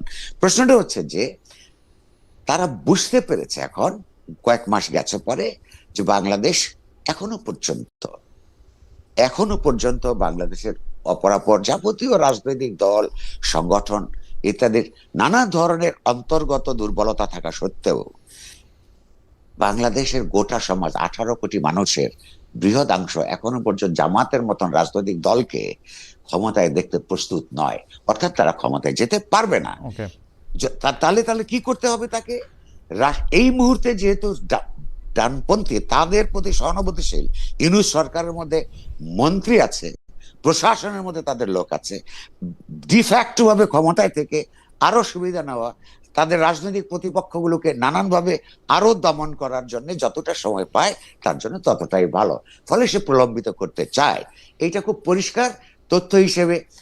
আমি তো সাংবাদিক, তো হুম, আমি তো অ্যাপ্রেন্টিস রিপোর্টার থেকে সম্পাদক হয়েছি, হুম, ফলে আমাদের তো রিপোর্টারের হুম, সোর্স গুলি তো হুম, বন্ধ হয়ে যায় নাই। রাইট, ফলে নানান জায়গায় সেই তথ্য হিসেবেও আমরা, এটা সরকার নিজেও জানে, সরকারের লোকেরা, সরকারের মধ্যে লোকেরা আমাকে জানিয়েছে যে তাদের কাজকর্ম, তাদের তৎপরতা, হ্যাঁ এগুলোর মধ্য দিয়ে বোঝা যায় যে তারা পথ করতে চায়। কেন পিছাতে চায়? তার কারণ হচ্ছে তারা তারা জানে জানে যে ক্ষমতায় যেতে পারবে না, ক্ষমতায় যেতে পারবে না। ফলে যতদিন পর্যন্ত তারা এটা সুবিধাটা নিতে পারে সেটা তারা চায়। আর অন্য অপরাপর দলগুলির থেকে, এটা আমি জামাতের প্রশংসা করছি, হুম, তাদের তাড়াহুড়া কম। ও, হ্যাঁ, জামাতের তারা 50 বছর ধরে হুম, একটা বিপ্রতিভ পরিবেশের মধ্যে তারা কাজ করেছে। ওকে, আবার সে খেয়াল করুন, থেকে থেকে হুম, গণ আন্দোলনের সঙ্গে অন্য পার্টিগুলির মত, অনেক বিশদ আওয়ামী লীগের মতন এরাই কিন্তু বিশ্বাসঘাতকতা করে তাদের পরিসরগুলো গেছে। 86 সালে তারা নির্বাচনে গেছে, হুম, 1986 সালে, যখন এদেশের ছাত্রী জনতা সেই নির্বাচনের বিপক্ষে ছিল। হুম, খেয়াল করুন, তারা তাদের সুবিধার বাইরে, হ্যাঁ আপনার কখনই কাজ করার এই ব্যাপারে তারা স্মার্ট আছে, সেই স্মার্টনেস এর জন্য শেষ পর্যন্ত তারা লাভবান হবে কি ক্ষতিগ্রস্ত হবে সেটা ইতিহাস নির্ধারণ করবে। রাইট, তো সুতরাং কিন্তু আমাকে যে বললো তারা, আমি মিথ্যাচার করলাম, এ সব কটাই তো সত্যি। তো না না, আপনার কথা সত্যি ধরে নিয়ে করবে। আমি আপনাকে একদম মানে এই প্রশ্নটা করতে চাই যে ধরেন জামাত ক্ষমতায় যেতে পারবে না, এটা আপনি যেমন জানেন, ধরা যাক এটা যদি সত্য হয়, জামাতও জানে, এবং জামাত যে বারবার ক্ষমতা পিছাতে চাইতেছে, নির্বাচন পিছাতে চাইতেছে, সেটাও একটা কারণ। আপনি তো যুক্তি বুদ্ধি দিয়েই আপনি এটা বিবেচনা করলেন। তাইলে এটা জামাতের জন্য সবচেয়ে ভালো হইতো না বিএনপির সাথে তার পুরনো বন্ধুত্বটাকে একটু জাগিয়ে তুলে আবারও, এবং আপনি তার প্রশ্ন করলেন যে তার তাড়াহুড়া নাই, বিএনপির সাথে পুরনো বন্ধুত্বটাকে জাগিয়ে তুলে বিএনপির সহযোগী শক্তি হিসেবে থেকে থেকে আরও শক্তি সঞ্চয় করা এবং ক্ষমতার কাঠামোতে অংশ নিয়ে আর নিজেদেরকে আরো শক্তিশালী করা, যেমনটা তারা 2001 সালে করছিল, এটা তাদের জন্য ঠিক কাজ হইতো না? আমার এই প্রশ্নটা আমি এই কারণে করতেছি, কারণ আমি দেখতে পাইতেছি যে প্রথম আলো ডেলিশনের কথা আবার আসি, আমি জীবনে এরকম দেখি নাই যে বিএনপির আয়োজিত সভায় বা কোনো দলের আয়োজিত সভায়, মানে বিএনপির একজন ভারপ্রাপ্ত চেয়ারম্যান তিনি দেশে ফিরবেন, সেই সভার মধ্যে অংশগ্রহণ করে সম্পাদকরা কেন তারেক রহমানের আরো আগে আসা উচিত ছিল, তারেক রহমান আসলে দেশের কি হয়ে যাবে, এগুলি বলতে শুরু করছে, কারণ তারা দেখতে পাচ্ছে যে বিএনপি ক্ষমতায় আসতেছে। তো জামাতও তো এটা দেখা, জামাতেরও তো একই কাজ করা উচিত ছিল, তাই না? আচ্ছা দেখুন, এটা 2-3 ধরনের উত্তর আছে, তবে একটা কথা বলে রাখি, আপনি কিন্তু গড়ে বলেছেন সম্পাদক ওখানে গেছে, আমি কিন্তু ওখানে যাই না। নাই। আমার সেটা প্রশ্ন আছে, লেজ আছে যে আপনি জান নাই কেন, হ্যাঁ। আপনাকে কি দাওয়াত দেয় নাই, নিমন্ত্রণ দেওয়া হয় নাই? না, না, দিয়েছে। আপনি তারা আপনি অত্যন্ত আপনি ভদ্রতার সঙ্গে দাওয়াত দিয়েছে। আমি আচ্ছা সেটা আপনাকে আচ্ছা বলছি। আচ্ছা।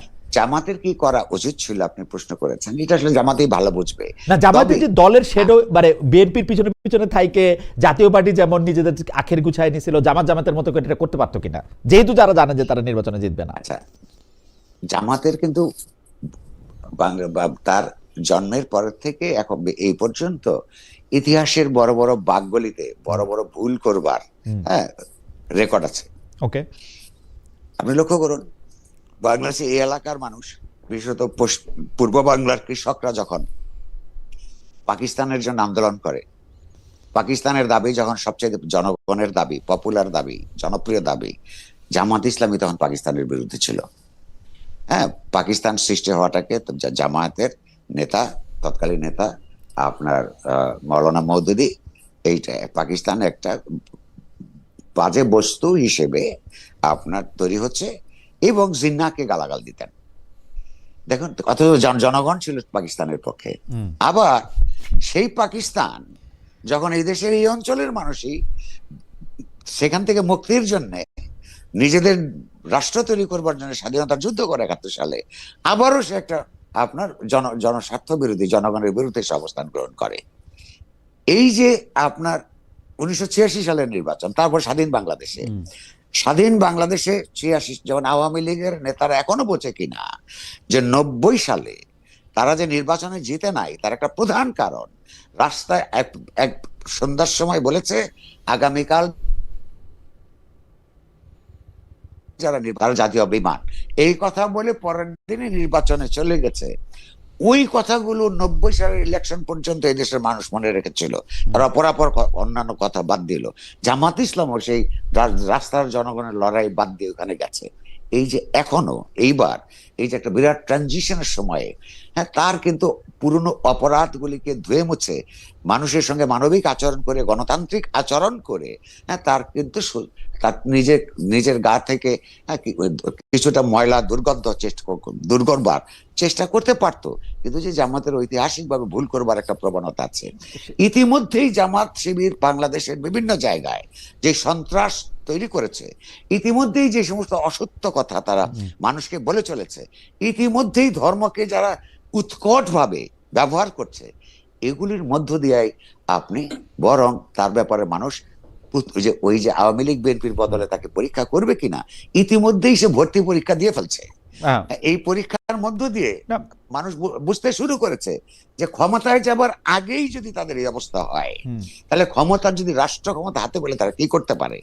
জামাত আবার ভুল করলো, এই ভুল তারা ক্রমাগত করেই চলবে। আমি আরেকটা প্রসঙ্গ এখানে আনছিলাম, এটাও যদি একটু ছোট্ট করে বিএনপির কথা বলছেন। হ্যাঁ, তারেক সাহেবের আগমন নিয়ে সম্পাদক সাহেবরা, জি জি জি, এটা একটু যদি বলতেন। ছোট্ট রেসপন্স আমি আসবো এটিতে। আপনার বিএনপির সঙ্গে তার বন্ধুত্বটা ঠিক বা আরো অগ্রসর হলো না কেন, দুটো কারণ। একটা হচ্ছে জামায়াত, যে হ্যাঁ জামায়াত যেহেতু নিজেদের ব্যাপারে অতি অতি কনফিডেন্ট হয়ে গেছিল, নিজেরাই পারবে বলে তাদের একটা ভুল ধারণা তৈরি হয়েছিল, সেটা যেমন ব্যাপার, তেমনি আপনার তার আবার পাশাপাশি তাদের সঙ্গে তারা যে এক ধরনের অ্যালায়েন্সে যেতে চায় না, এটা কিন্তু সত্য নয়। প্রথম দিকে তাদের কিন্তু সিট অ্যারেঞ্জমেন্টস এর প্রস্তাব, হ্যাঁ, জামাত এটা প্রকাশ্যে স্বীকার করে না, বাট আমি তথ্য হিসাবে জানি এই প্রস্তাব নিয়ে দুই পক্ষ আলাপ করেছে, এটার মধ্যে সমঝোতা হয় নাই। এটা হলো এক, চেষ্টা তারা করেছে। দুই, এবং সেটা লক্ষণ আমরা দেখতে পাই যে বিএনপি জামাতের আমির এবং নায়েবে আমির লন্ডনে গিয়ে দেখা করে এসেছেন তারেক সাহেবের সঙ্গে, সেটাও আমরা দেখছি ওই সময়ের মধ্যে হয়তো এই তথ্য এসছে। হ্যাঁ, জি, আচ্ছা, এটা যেমন একটা। তো এই জামায়াত যেমন নানান অপরাধ করেছে, অথচ অপরাধগুলির জন্য সে ক্ষমা চায় না, বরং সেগুলোকে নানান ভাবে প্রলেপ দিয়ে আপনার ওইখান থেকে উদ্ধার পেতে চায়। বিএনপির কাছেও কিন্তু আমাদের সবার দাবি করা উচিত, আমি করেছি, যে এই যে জামায়াত যে তার এই আশ্রয় প্রশ্রয়ে, কখন আওয়ামী লীগের কিন্তু দীর্ঘতর সময় প্রায় 26-27 বছর তাকে যে প্রশ্রয় দিয়ে তাকে যে বিকশিত করবার প্রত্যক্ষ না হলেও অপ্রত্যক্ষ ভাবে পরোক্ষ অবদান রেখেছে, এখন তাকে গালাগাল দেয়, তার ওই ওই অতীত অন্যায় কিংবা ভুল তারা যেভাবে বলুক, সেইটার জন্য কিন্তু তার ক্ষমা চাওয়া উচিত। জামাতের শক্তি বৃদ্ধি তো হয়েছে, সত্য কথা, যে হ্যাঁ সেইটা যতটুকুই হোক না কেন, এই শক্তি বৃদ্ধির পিছনে জামায়াতের কথা বলছি, বিএনপির কিন্তু ভূমিকা আছে। বিএনপিরও উচিত যে হ্যাঁ তারা এই কাজটা অন্যায় করেছে, ভুল করেছে, হ্যাঁ সেইটা মানুষের কাছে স্বীকার করা, আর স্বীকার না করা পর্যন্ত আমি অনুরোধ করবো যে মানুষ যাতে তাদেরকেও ভোট না দেয়। ওকে কবির ভাই, আমি পরবর্তী প্রসঙ্গে আসি, সেটা আবার একটু রিপিটেশন হবে, কিন্তু দেশের মানুষের কাছে একটু প্রশ্ন করেছিলাম, দেশের সার্বিক আইন শৃঙ্খলা পরিস্থিতি নিয়ন্ত্রণে আছে মনে করছে নির্বাচন কমিশন, তো প্রিয় দর্শক তাদের অবস্থান সঠিক বলে মনে করেন কিনা? শতকরা 14% মনে করেন তাদের অবস্থান সঠিক, শতকরা 86% মনে করেন সঠিক না। 32,000 দর্শক এখানে ভোট দিয়েছেন। কবির ভাই, আমি একটু সরকারের ভেতরে সরকারের প্রসঙ্গে আসি। আমরা দেখেছি যে মাহফুজ আলম সাহেব যখন বিদেশে আক্রান্ত হয়েছিলেন সরকারের উপদেষ্টা থাকাকালীন সময়, সেই সময় এনসিপির যে নেতা আছেন সে নাহিদ ইসলাম বলেছিলেন যে সরকারের ভিতরের সরকারের উপদেষ্টারাই কেউ কেউ তাকে হত্যাযোগ্য বা আক্রমণযোগ্য করে তুলেছে। পরেও সরকারের ভিতরে সরকারের কথা অনেকবার তারা বলেছে। আপনিও আপনার কথা আমি শুনছিলাম, আপনার সাক্ষাৎকার সম্ভবত মানজুর মতিনকে দেওয়া সাক্ষাৎকারে চ্যানেল 24-এ আপনি এরকম বলতেছিলেন যে সরকারের ভেতরের কিছু অংশ যে ওই সময় আসতে দেরি করেছে সেটা নিয়ে আপনার আর কোনো সন্দেহ নাই, এবং সরকারের ভিতরে এটা আছে। এই সরকারের ভিতরে সরকারটা আসলে কে, মানে কারা তারা? মানে সব জনাব নাহিদ ইসলাম, জনাব মাহফুজ আলম, এরা তো খোদ সরকারের মধ্যেই ছিলেন। এরা আবার এটা নামও বলতেছে না। এনসিপি আবার বারবার বলতেছে যে এই সরকারের অনেক কিছু, এনসিপি নেত্রী একজন, আমার নাম মনে পড়তেছে না, উনি বলছে যে এই উপদেষ্টাদের এইসব কিছু প্রকাশ করে দেওয়া হবে। এরা এই সরকারের ভিতরে সরকারটা আসলে কে, মানে কারা? দেখুন, আর্মি, ডিজিএফআই, জি পুলিশ, জি জি জি আলাপটা করছি আমি। জি দেখুন, দুটো, একটাও যে আমি যে ওইটা কথা বলেছি যে সরকার এটা হতে দিয়েছে, হ্যাঁ, যে কারণ হচ্ছে আমি তো ওই ঘটনার একটা পর্যায়ে যখন আপনার ডেইলি স্টার অফিস প্রাঙ্গণে উপস্থিত হই, সেইখানে যখন এটা আপনার এই যে স্লোগান দিচ্ছে, তারপরে গাড়ি আসতে দিচ্ছে না দমকল, তখন তো আমার অনেক মন্ত্রী সাহেবদের সঙ্গে ফোনে কথা হচ্ছিল। তারা অনেকে যে চেষ্টা করেছে তা নয়, কিন্তু দুটো ব্যাখ্যা আছে। একটা হচ্ছে যে তার আপনার কোনো নিয়ন্ত্রণ এই সরকারের কার্যকর নিয়ন্ত্রণ এই প্রশাসনের উপর নাই, কারণ হচ্ছে যে ওই যে নন পলিটিক্যাল লোক হইলে যা দাঁড়ায়। দ্বিতীয়ত হচ্ছে যে পরিমাণ সময় এখানে লাগলো, ততক্ষণ পর্যন্ত নিজেরা তারা ঘুষুর ঘাসুর করার পরিবর্তে আপনি লক্ষ্য করুন, তারপরে গতকাল পর্যন্ত মানে আজকে এই সন্ধ্যা পর্যন্ত তথ্যমন্ত্রী কিংবা কি বলে স্বরাষ্ট্রমন্ত্রীকে তো ওই ক্ষতিগ্রস্ত এলাকায় গিয়ে তাদের সঙ্গে ভিজিট করতে দেওয়া যায় নাই। তারা এমন এমন কি গুরুত্বপূর্ণ কাজ করেন যে দেশের দুইটা শীর্ষস্থানীয় পত্র পত্রিকার যেখানে আগুন দিয়ে পুড়িয়ে সাংবাদিকদের হত্যা করার চেষ্টা হলো, সেখানে তারা যেতে পারলেন না। তো এটা অনান্তরিকতারই এক ধরনের লক্ষণ, এবং ওইখানে ধীর গতিতে প্রশাসন রাষ্ট্র কাজ করছিল, তাতে বোঝা যায় এটা হতে দিয়েছে তারা, আমার এই ধারণা তৈরি হচ্ছে। দ্বিতীয়ত হচ্ছে, আপনাকে আরো সহজ করে দিতে চাই, আমরা যখন আহ্বান জানালাম সকল পেশার লোকদের কাছে যে তারা আমাদের সঙ্গে যারা সংহতি প্রকাশ করতে এলেন, সেখানে এনসিপির নেতা নাহিদ কিন্তু বলেছেন সরকারের একটা অংশ এটার সঙ্গে জড়িত। হুম, এখন প্রশ্ন হলো যে আপনি লক্ষ্য করুন যে এই প্রশ্নটা আপনি আমাকে করছেন, হুম, আমি আপনার মাধ্যমে অনুরোধ করব হুম, এই প্রশ্নটা ইউনূস সাহেবকে নিজেকে করতে। কেন? হুম, ইউনূস সাহেব নিজে বলেছেন যে ছাত্ররা তাকে অ্যাপয়েন্টমেন্ট দিয়েছে, অ্যাপয়েন্টমেন্ট মনে দিচ্ছে, আছে রাইট আপনার? Right, absolutely. আচ্ছা, আচ্ছা, সেই ছাত্ররা এখন বলছে, ছাত্রদেরই প্রতিনিধি নাহিদ, হুম, যে সরকারের লোকেরা আপনার লোকেদের একটা অংশ এখানে আছে, তাহলে এখন কি সেই ছাত্ররা তো তাদের সঙ্গে নাই, মানে মন্ত্রী পরিষদে নাই, তাহলে এই অ্যাপয়েন্টমেন্ট যারা দিল তারাও চলে গেল, হুম, এখন যারা আছে এটা কার লোক? হুম, লক্ষ্য করুন, আপনার প্রশ্নের উত্তর হচ্ছে যতই উনি বলুন না কেন ছাত্ররা তারা তাদেরকে, আর প্রথম কথা হলো ছাত্ররা তাদের নাম প্রস্তাব করেছেন, হুম, ছাত্ররা তাদেরকে তার ব্যাপারে ভীষণ ভাবে চেয়েছেন, এই ব্যাপারে সত্য, কারণ তারা না চাইলে উনি নিশ্চয়ই প্রধানমন্ত্রী হতেন না। কিন্তু এই যে রাজনৈতিক যে বিশ্লেষণটা এই মন্ত্রী পরিষদের মাথায় থাকে না, ঘটনাটা কি হয়েছিল, বিভিন্ন রাজনৈতিক দল মত নির্বিশেষে সমস্ত মানুষের সম্মিলিত প্রয়াসের মধ্য দিয়ে একটা জাতিবাদী আওয়ামী লীগ স্বৈরতান্ত্রিক সরকারের পতনের পর যখন এই সরকার গঠনের কথা হলো, তখন তিনটা ফ্যাক্টরস কাজ করছিল। একটা হলো তখনও রাজনৈতিক দল হিসেবে অসংগঠিত এনসিপির নেতৃবৃন্দ, সমন্বয়ক। হুম, অন্যদিকে হচ্ছে তখনও পর্যন্ত বিরোধী দল হিসেবে বিএনপি, তারপরে বামপন্থী ডানপন্থী অপরাপর রাজনৈতিক দল, তারা সবাই একসাথে তার ব্যাপারে একটা অন্তর্বর্তীকালীন সরকার করার সিদ্ধান্ত নিয়েছিল। তারা যদি সেদিন তাকে না মানতেন তাহলেও কিন্তু হতো না, এবং এইটাকে ফ্যাসিলিটেট করেছিল সেনাবাহিনী শীর্ষ নেতৃত্ব। হুম, এই তিনটা যদি একসাথে না হতো তাহলে সেই দিন তার নেতৃত্বে এই সরকার প্রতিষ্ঠিত হতো না। এবং এটা নিয়ে যদি আরো গন্ডগোল হতো বা সময় ক্ষেপণ হতো, আমার অনুমান তখন একটা মিলিটারি টেক ওভার হতো, এবং ওই পরিস্থিতিতে মিলিটারি টেক ওভার হলে এইটা খুব বেশি মানুষ আশ্চর্য হতো না।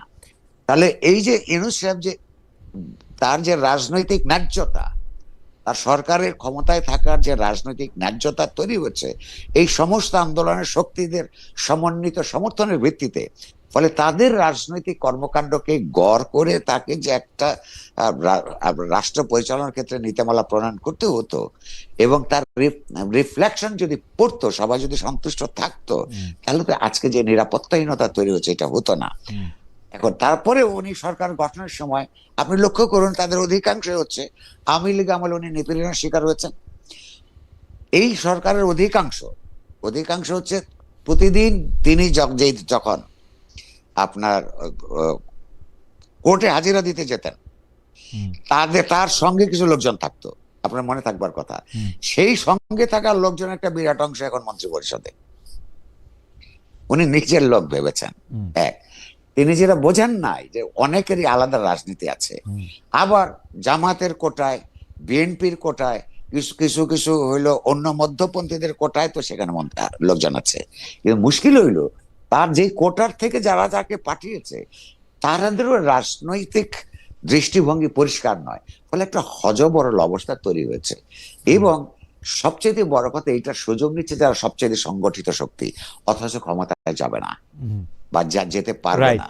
মানে তাদের জন্য তাদের জন্য এটা একটা যখন রাষ্ট্র যখন অ্যাসার্ট করে না নিজেকে, হুম, এই যে নিরাপত্তাহীনতা তৈরি হয়েছে, রাজনৈতিক অস্থিরতা, অস্থিতিশীলতা, অর্থনৈতিক অস্থিতিশীলতা, ব্যবসা বাণিজ্যের একজনে এক যে প্রতিকূল পরিস্থিতি তৈরি হয়েছে, এই একটা নৈরাজ্যমূলক পরিস্থিতিতে শুধু তাদেরই লাভ হয় যারা দূরপ্রসারী চিন্তা আছে রাজনৈতিক ভাবে।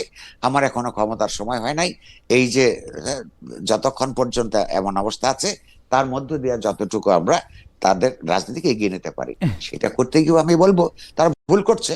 তারা যে সন্ত্রাসী তৎপরতা সারা দেশে চালাচ্ছে, বিশ্ববিদ্যালয় ক্যাম্পাসগুলোতে ছাত্র শিবিরের পুরনো ব্যবহার, আচার ব্যবহারের কারণে, কারণ ওরা যখন দুর্বল থাকে ভীষণ বিনয়ী থাকে, হুম, হুম, তারা সুন্দর করে কথা বলে। হুম, তো ওই পুরনো আচার ব্যবহার দেখে এই সাধারণ ছাত্রছাত্রীরা, তারা ছাত্রলীগের চাইতে কিংবা ছাত্র দলের চাইতে কিংবা অপরাপর সংগঠনগুলির চাইতে তাদেরকে ভালো মনে করেছে, ভোট দিয়েছে। হুম, আগামী 1 মাসের মধ্যেই যদি এই সমস্ত ক্যাম্পাস আবার ভোট হয়, আমি আপনাকে লিখে দিচ্ছি ছাত্র শিবির পাশ করবে না, হুম, কারণ না, ইতিমধ্যেই তাদের তৎপরতার ধরন থেকেই মানুষ ভয় পেয়ে গেছে।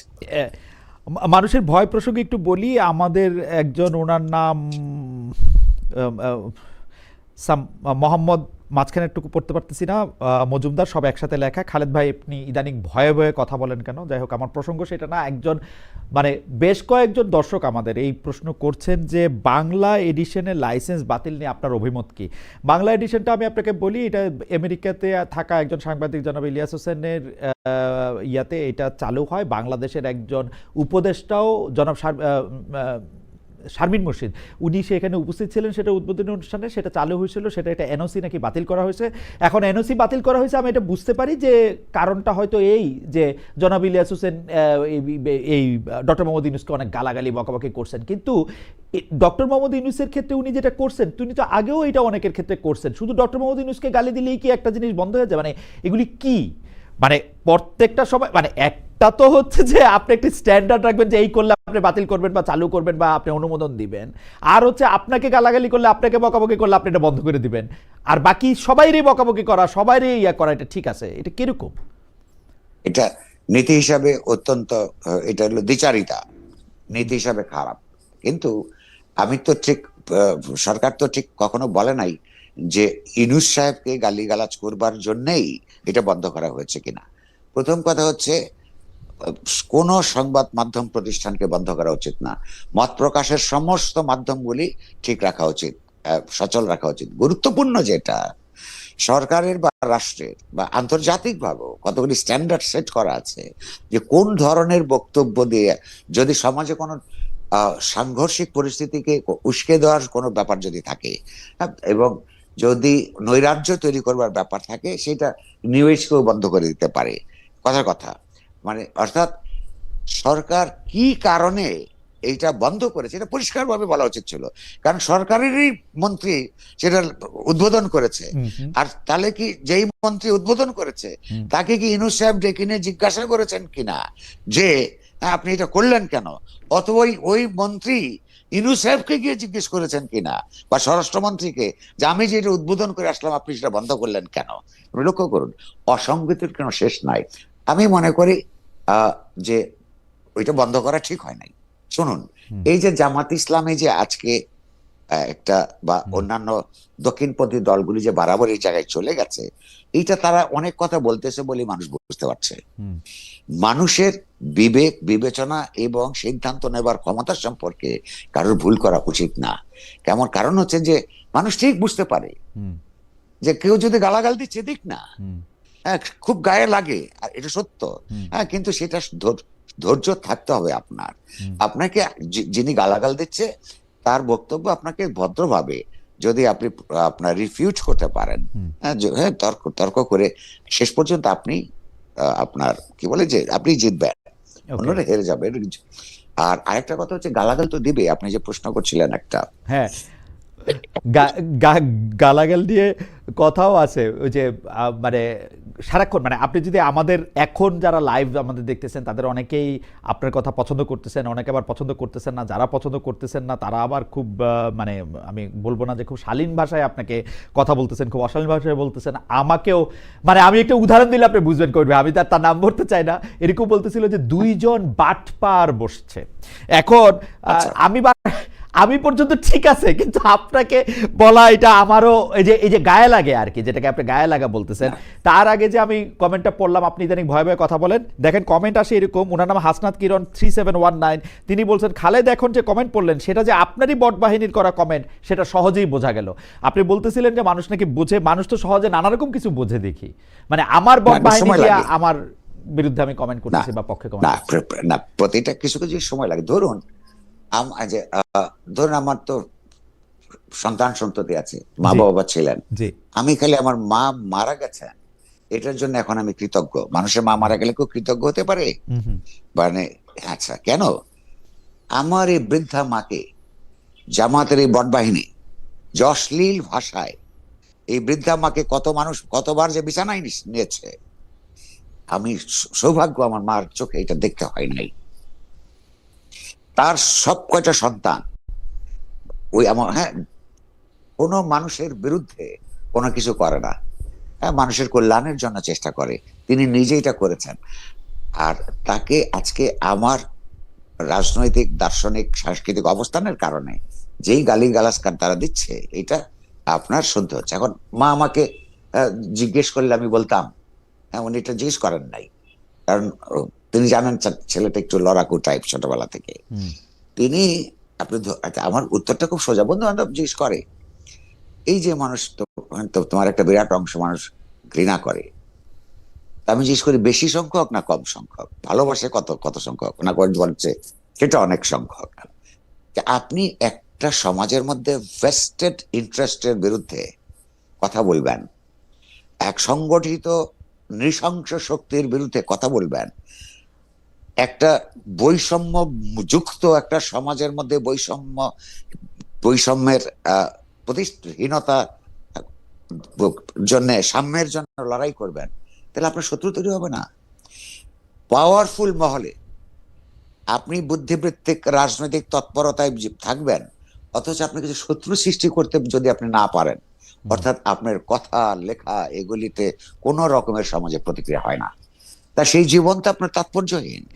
না না কবির ভাই, আপনি আমারে মিত্র সমাবেশ যেমন ঘটাতে হবে, তেমনি সমাজের যারা ইতিবাচক বিকাশের বিরুদ্ধে যারা থাকে তাদের শত্রু, তাদেরকে আপনি ওই জায়গায় যেতে হবে তারা আপনাকে শত্রু হিসাবে মনে করে, বা সেই শত্রুতা মোকাবেলা করার জন্য আপনার মিত্র শক্তির সমাবেশ থাকাটাও গুরুত্বপূর্ণ। না কিন্তু কবির ভাই, আপনার আমি আবারও বলছি যে দর্শকদের কাছে বলি যে আমি তো অনেক সময় কবির ভাইয়ের কাছে গেছি, ক্যামেরার বাইরে বা ক্যামেরার সামনে, রেকর্ডের বাইরে বা রেকর্ডের সামনে। কবির ভাই, ওই সময় তো এইটা মোকাবেলা করার জন্য 15 বছর যখন গত সরকার ক্ষমতায় ছিল, আপনি তো আমাকে একটা টোটকা দিছিলেন যে আপনি খালি আপনার যে ব্যাংক স্টেটমেন্ট, যে আয়কর টাকা পয়সা, ওই জায়গাটা আপনি ঠিক রাখবেন, তারপর আপনি যা খুশি তাই বলেন, যা খুশি তাই আপনি সাংবাদিকতার এথিক্সের মধ্যে থাইকা সেটা আপনি করেন, আপনার কোনো ভয় পাওয়ার কারণ নাই। কিন্তু এখন তো আর সেইটা আমি মাইনে চললাম, কিন্তু এই যে শত্রু বা এই যে গালাগালি, এইটারে কি কোন স্টেটমেন্ট ক্লিয়ার রাখা মোকাবেলা করবে? এইবার এই কারণে আমি আসছি, অর্থাৎ আপনার বিরুদ্ধে যখন আপনার সত্য কথনের জন্য যদি রাষ্ট্র নিজে নিপীড়নমূলক কাজ করে, তো রাষ্ট্র কখনোই এই পর্যন্ত হিটলার থেকে শেখ হাসিনা পর্যন্ত কেউ কখনো বলে নাই যে আমার সমালোচনা করে বলে তাকে আমি গ্রেফতার করেছি অথবা তাকে ভোগাচ্ছি। ওরা নানান ধরনের ফাঁকফোকর খোঁজে। ফাঁকফোকরের মধ্যে যারা আর্থিক জীবনটার মধ্যে যাদের কোনো ভেজাল আছে, ওই ফাঁক দিয়ে ঢুকে তাকে ধরে নিয়ে নেয়, যে দুর্নীতির অপরাধে তাদেরকে ধরে নিয়ে যায়। আমি তখন তো রাষ্ট্র সরকার ছিল আপনার সত্যবাদিতার বিরুদ্ধে, তখন আপনাকে ওই টোটকা দিয়েছি যে সরকার তো আপনাকে খুঁজবে আপনি দুর্নীতি করেছেন কিনা। আপনি যদি উচিত কথা সমাজে বলতে চান, দুর্নীতির বাইরে থাকতে হবে, সেই ক্ষেত্রে আপনার জীবনে কষ্ট হবে, খাতা পরিষ্কার, অর্থাৎ সরকারের কাছে নিজের আমলনামা, জাগতিক আমলনামা, ধর্মের আমলনামা তো আরেকটা, রাজনৈতিক সাংস্কৃতিক আমলনামা পরিষ্কার থাকতে হবে, যাতে আপনাকে ধরে যদি, তাহলে আপনার কথার জন্যই ধরে, অন্য কোনো অজুহাত যাতে দেখাতে না পারে। এখন এইটা হচ্ছে যে ওই যে সংগঠিত শক্তি, তারা সরকারের মধ্যে আছে, সরকারের আপনার ছত্র ছায়া আছে, হ্যাঁ, সে কারণে এই যেমন আইনে ল এনফোর্সমেন্ট নাই, এই যে আমার বিরুদ্ধে বলে দিল একটা কথা, ধরেন এইটা যে সরকার তো করছে না, অ্যাপারেন্টলি করছে সমাজে রাজনৈতিকভাবে সংগঠিত কতগুলো আপনার সহিংসতাবাদী নৈরাজ্যবাদী গোষ্ঠী। আচ্ছা, এখন এটার জন্য কি আমি খুব ওই কথাটা আবার খুব সরল ভাবে নিলে অসুবিধা আছে, যে শত্রু সমাজে তৈরি করতেই হবে, শত্রু আপনার হয়ে যাবে।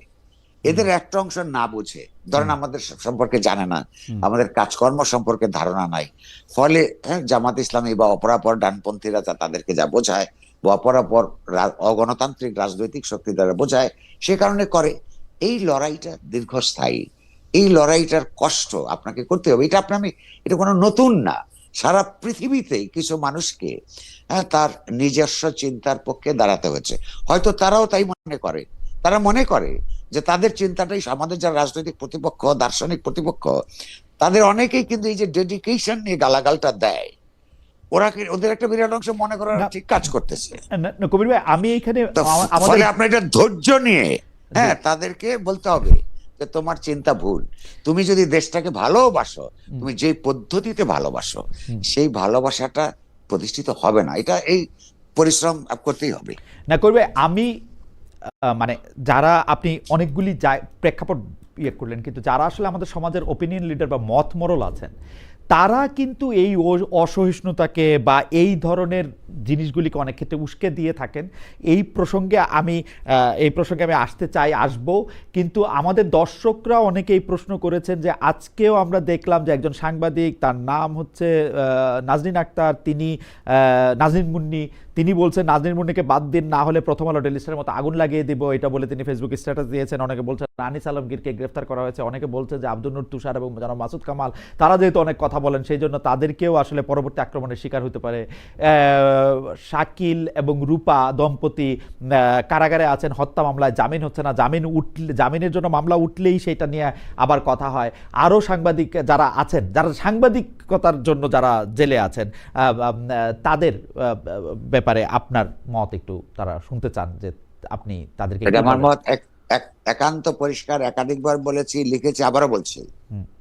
সেটা হচ্ছে যে বাংলাদেশের দলীয় বুদ্ধিজীবিতার কারণ একটা প্রবণতা, ধারা তৈরি হবার কারণে বিভিন্ন সময় বিশ্ববিদ্যালয়দের অধ্যাপক থেকে শুরু করে সাংবাদিক পর্যন্ত বিভিন্ন সময় সরকারের সঙ্গে অযাচিতভাবে খামোকাই কিছু সুখ সুবিধার জন্য আপনার দালালি করেছে।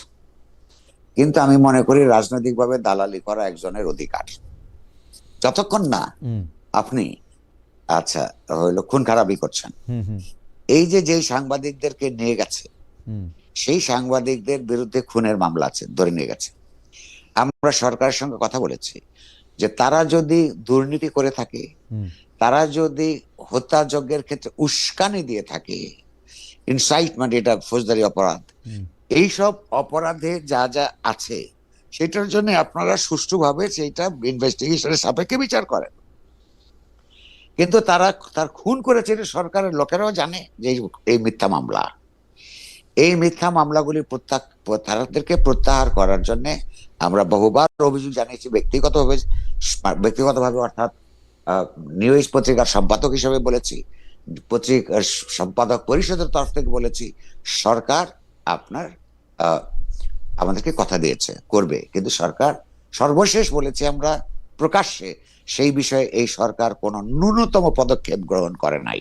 আমি আবার এটার প্রতিবাদ করছি, এটার পক্ষে জনমত সংগঠিত করবার প্রয়োজন বলে বোধ করছি। কারণ ফৌজদারি অপরাধ যে করে নাই, একটা লোক কোন সরকারকে নিঃশর্তভাবে সমর্থন করবে কিনা, এটা তার আত্মমর্যাদা বোধের সঙ্গে, তার রাজনৈতিক দর্শনের সঙ্গে জড়িত। সেইটার কারণে তো আপনি মামলা করতে পারেন না। হ্যাঁ, তাহলে তার জগতে খুব জগৎ জটিল হয়ে যাবে। কিন্তু সরকারি তৎপরতায় যদি তার কোনো ফৌজদারি অপরাধ থেকে তাকে বিচার হোক। আর এখন যারা হুমকি ধামকি দিচ্ছে, আমি তো আবারও বলছি, একটা জাতিবাদী ফ্যাসিস্ট সংস্কৃতি থেকে এখন একটা ধর্মবাদী রাজনৈতিক আপনার ফ্যাসিবাদী সংস্কৃতির মধ্যে আমরা এসে পড়েছি। এই সময়টা অত্যন্ত খারাপ, একটা ট্রানজিশন দরকার, একটা জবাবদিহিতামূলক গণতান্ত্রিক সরকার প্রতিষ্ঠা খুব জরুরি। এই নির্বাচিত সরকার প্রতিষ্ঠিত হলে এই দেশে দুধের নহর বইবে, এইরকম কোন কল্পনা করবার জন্য দুর্বুদ্ধিতা আমার নাই। কিন্তু এই সরকারকে আপনি কোথা থেকে বলবেন? একটা পার্লামেন্ট নাই যে তাকে সমালোচনা করবেন, জনসভা ডেকে আপনার আমার কোনো কথা বলবার অবস্থা নাই। রাজনৈতিক দলগুলো যার যার মতন করে তার এজেন্ডা নিয়ে যাচ্ছে। হ্যাঁ, তারা কিন্তু আমরা যখন বিপর্যস্ত বোধ করেছি, তারা এসছেন, কথা বলছেন। আমি মনে করি যেখানে গণতান্ত্রিক চিন্তার পক্ষে আপনার বৃহত্তর ঐক্য এখানে গড়ে উঠবে, এবং শেষ পর্যন্ত সেটাই একটা দেশের জন্য ভরসা। না, কিন্তু কবির ভাই, আমি এই প্রশ্নটা একটু করতে চাই যে যারা আমাদের ওপিনিয়ন লিডার বা মত মোড়ল, তারা তো আমরা যেরকম একটা মানে মানে যেরকম একটা সমাজ চাই যেখানে সব মানুষের কথা সব মানুষ শুনবে বা মেনে নিবে, এটা সহনশীলতা দেখাবে, তারা তো আমি আমি আমি দুইটা ক্লাসিক কেস বলি, তারাই তো আসলে এগুলিকে অনেক সময় ফেসিলিটেট করতেছে বা তারা এগুলিকে ভালো বলতেছে। যেমন আমাদের প্রেস সচিব যিনি আছেন, প্রধান উপদেষ্টা প্রেস সচিব জনাব শফিকুল আলম, তিনি নামি আন্তর্জাতিক গণমাধ্যমে কাজ করেছেন, সুনামের সঙ্গে কাজ করেছেন। সেই শফিক ভাই কিন্তু এর আগে যখন আমরা অভিযোগ করেছি, আপনি যখন অভিযোগ করেছেন, তখন এটাকে প্রেশার গ্রুপ বলেছেন, মব মানতে চাননি, আর মানে খুবই স্ট্রেইট ফেসে নানা ধরনের কথা বলেছেন। আমি আরেকটা ক্লাসিক কেস, আমার শিক্ষক জনাব আলী রিয়াজ, তাকে আমি শুধু প্রশ্ন করেছিলাম, তাকে ইন্টারভিউর সময় আমি তাকে প্রশ্ন করেছিলাম যে এই জনাব মতিউর রহমান চৌধুরী যে বলছেন এই উপদেষ্টা পরিষদেও তো অনেকে আছেন, তাদের বিরুদ্ধে লিখতে পারতেছি না, সবাই তো আর ভালো না। তো এইটা তখন উনি আমাকে বলেছিলেন আপনি তো তবু এখন প্রশ্নটা করতে পারছেন। তখন আমি বলছিলাম যে এরকম টুকটাক প্রশ্ন তো শেখ হাসিনার সময় অনেকে করছে। তখন উনি বলছে আপনার এই বক্তব্য ফেসিবাদের পক্ষে চলে যাচ্ছে খালেদ। আচ্ছা, এবং জি, দুইটা ব্যাপার যদি একটু বলেন। জি আচ্ছা আচ্ছা, এক, প্রধান উপদেষ্টার প্রেস সচিব, জি এই কথা সত্য, আপনি ঠিক মতো তাকে উদ্ধৃত করেছেন। এই যে কত দঙ্গলবাজি যখন হচ্ছিল, এই দঙ্গলবাজদেরকে উনি আপনার প্রেশার গ্রুপ হিসেবে দেখবার জন্য তিনি দেখলেন এবং অন্যদেরকে পরামর্শ দিয়েছেন। বেশি দিন তো হয় নাই তিনি তার ভুল বুঝতে পেরেছেন। আপনি লক্ষ্য করুন, ওই গ্রুপটাই যখন আপনার এই ডেইলি স্টার, প্রথম আলো অফিস আগুন দিচ্ছে, ওই রকমের চিন্তার পক্ষের লোকেরাই যখন দিচ্ছে একেবারে উগ্র ডানপন্থী ধরনের, সেটা তারপর যে উনি যে ফেসবুক পোস্টটা দিয়েছেন কেঁদে কেটে, তার মনে হচ্ছে যে ধরুন দ্বিধা হও, এটা বলেছেন উনি। তার মানে তার মানে আমি আপনাকে আগে যেটা বললাম যে মানুষ যখন ভুল করে, ভুল করে বা চিনতে শনাক্ত করতে কোনটা কি প্রবণতা করে, গালি দেয়, কিন্তু সময়ের মধ্য দিয়ে অতিক্রান্ত হলে এবং তার বিশ্লেষণ ক্ষমতা বাড়লে বা অন্যদের বিশ্লেষণ দিয়ে প্রভাবিত হলে অথবা তার দৃষ্টিমান হয়ে উঠলে এগুলো একসময় বুঝবে। জগতের চিন্তার বিকাশ প্রক্রিয়া এরকমই ছিল, অন্য কোনো দেশের চেয়ে সুষ্ঠু খুব বেশি ছিল না। এই ইনটলারেন্স সবসময় ছিল, অসহিষ্ণুতা। আবার এই অসহিষ্ণুতার সংস্কৃতির বিরুদ্ধে আপনার সহিষ্ণুতার সংস্কৃতি যদি আপনি প্রতিষ্ঠা করতে চান, যিনি চায় তাকেই তো ইউ হ্যাভ টু, এটা বলে যে লিড বাই এক্সাম্পল, আপনাকেই তো সহিষ্ণুতা দেখাতে হবে। সেই সহিষ্ণুতাটা আমরা দেখাচ্ছি, আপনাকে অনুরোধ করবো আপনি দেখান, এগুলো 1 নম্বর। তাহলে দেখেন আপনি একটা ফল পেয়েছেন, উনি নিজেই বুঝতে পারছেন যে এটা আসলে দঙ্গলবাজি। আলী ডক্টর রিয়াজ কি বলে এই কথাটা বলেছিলেন আমি খেয়াল করি নাই, আমি আপনার কথা ধরে নিচ্ছি। হ্যাঁ, রাইট। আচ্ছা আচ্ছা, আমি বলবো এই কথা যদি উনি বলে থাকেন উনি ঠিক বলেননি। কেবলমাত্র প্রশ্ন করার যেমন পরিবেশ লাগে, তেমনি প্রশ্নের উত্তর পাওয়ার, যারা ক্ষমতার মধ্যে থাকে, কর্তৃত্বকে প্রশ্নের উত্তর পাওয়ার অধিকারও থাকে। তা না হলে গণতন্ত্র হয় না। উনি গণতান্ত্রিক সংস্কারের কাজের মধ্যে একটা নিজেকে নিয়োজিত করেছেন। আমি মনে করি এই কথা যদি এইভাবে তিনি বলে থাকেন, এটা ঠিক বলেননি। তাকে ওই যে কি বলে যে কিছু একটা হলে, যেমন আমাকে সেদিন আওয়ামী লীগ বলে গালি দিল না, ওই যে আমার উপর যে আক্রমণ করলো। আচ্ছা, তো প্রশ্নটা হচ্ছে যে এই যে একটা পরিত্যক্ত মানুষ যারা পরিত্যক্ত সরকারের সঙ্গে ট্যাগ লাগিয়ে দিয়ে আপনার এই যে শাস্তিযোগ্য করে তোলবার প্রবণতা হিসেবে এটা ইতিহাসে আপনার থাকবে। ওনার কথাটা, উনি একটা ভুল কথা বলেছেন। হ্যাঁ, আমি মনে করি না তার এটা বলা উচিত ছিল। প্রশ্ন করা এনাফ না, হ্যাঁ, প্রশ্নের উত্তরও দিতে তারা বাধ্য যারা ক্ষমতা আছে, ওইটাই গণতন্ত্র। এইটা যদি তারা বিশ্বাস না করেন তাহলে তারা গণতান্ত্রিক সংস্কারও করতে পারবেন না। খুবই মানে এটা সাংঘাতিক ব্যাপার। মানে কারো ইন্টারভিউ, সাবেক প্রধানমন্ত্রী শেখ হাসিনার ইন্টারভিউ নিতে চাইছি আমি বাংলাদেশে আসছিলাম কবির ভাই, আমার মাথার উপরে আকাশ ভেঙে পড়লো, এত বড় অপরাধ আমি করছি। তারপরে দেখেন দুইটা জিনিস, তারপরে আমি আরেক জায়গায় গিয়ে বলছি যে কোন সাংবাদিক শেখ হাসিনা ইন্টারভিউ দিতে চাবে না, উনি তো মোস্ট সর্ট আফটার পার্সন এখন ইন্টারভিউ দেওয়ার জন্য। এইটারে লেখছে কোনো সাংবাদিক নিতে চাবে না, এই কথা নাকি আমি বলছি। এইবার বুঝলা এবার আওয়ামী লীগের আক্রমণ যে তুই 2 পয়সার ইউটিউবার, তুই এগুলি কথা কেন বলস। মানে দুই পক্ষই কিন্তু আপনি এটা মুখস্থ করে রেখেছেন কেন? আপনার কথা শুনে মনে হচ্ছে যে আপনি ভীষণ বেদনা নিয়ে ঘুমাইতে পারবেন না। বেদনা তো আছেই ভাই, এটা তো বেদনা তো ঘুম খুব গুরুত্বপূর্ণ, মনে রাখবেন। আচ্ছা আচ্ছা, কইরে আমরা তফসিল ঘোষণা, নির্বাচন নিয়ে আপনাকে একটু প্রশ্ন করতে চাই যে আমরা যেমন ভেবেছিলাম যে তফসিল ঘোষণা পর বা নির্বাচন নিয়ে সব আশঙ্কা, সব অনিশ্চয়তা দূর হয়ে যাবে, কিন্তু নির্বাচন পিছিয়ে দেওয়ার, ভোট হতে না দেওয়ার ষড়যন্ত্র যে বহাল, অনেকে এই ধরনের নানা আলামত দেখতে পাচ্ছেন। তবে আমার কাছে মনে হচ্ছে যে ইলেকশনটা সবসময় ঠিক সময়ের মধ্যেই হবে। আপনার কাছে কি মনে হয় পশ্চিমা কূটনীতিক সহ অনেকেই ডক্টর মোহাম্মদ ইউনূস সরকারের কাছে এই ইলেকশন নিয়ে জানতে চাইছেন এটা ঠিকমতো হবে কিনা, কবে হলে কখন হবে? আপনার মনে এরকম কোনো শঙ্কা বা ইয়া আছে কিনা? এখনো পর্যন্ত যে পরিস্থিতি আছে বা যতটুকু তথ্য আমার চারিদিক থেকে আছে, সেইগুলি যদি বহাল থাকে, নির্বাচন না হওয়ার কোনো কারণ দেখি না। যদিও আপনি নিজেই বলেছেন, আমি একমত, যে নির্বাচন যাতে না হয় তার জন্য অনেক শক্তি অনেক জায়গা থেকে আপনার তৎপর রয়েছে। আমার মনে হয় যে এই শক্তি ক্রমশই দুর্বল হতে থাকবে। এখন নির্বাচনটা ঠিক কিভাবে হবে, তার কোয়ালিটিটা ভালো হবে কি হবে না, এইটা নির্ভর করবে তো এন্টায়ার রাষ্ট্র প্রশাসনের উপর, সরকারের উপর, এবং ওই রাষ্ট্র প্রশাসনের উপর নির্বাচন কমিশনের নেতৃত্ব, কর্তৃত্ব এবং নিয়ন্ত্রণের উপর। সেইটা আরো কয়েকদিন পরে বোঝা যাবে। তারা তো বক্তৃতা দিচ্ছেন, তাদেরকে ডেকে তুলছেন, হ্যাঁ, সক্রিয় হতে বলছেন, এবং রাজনৈতিক দলগুলোকে কতটুকু সহযোগিতা করে তার উপর।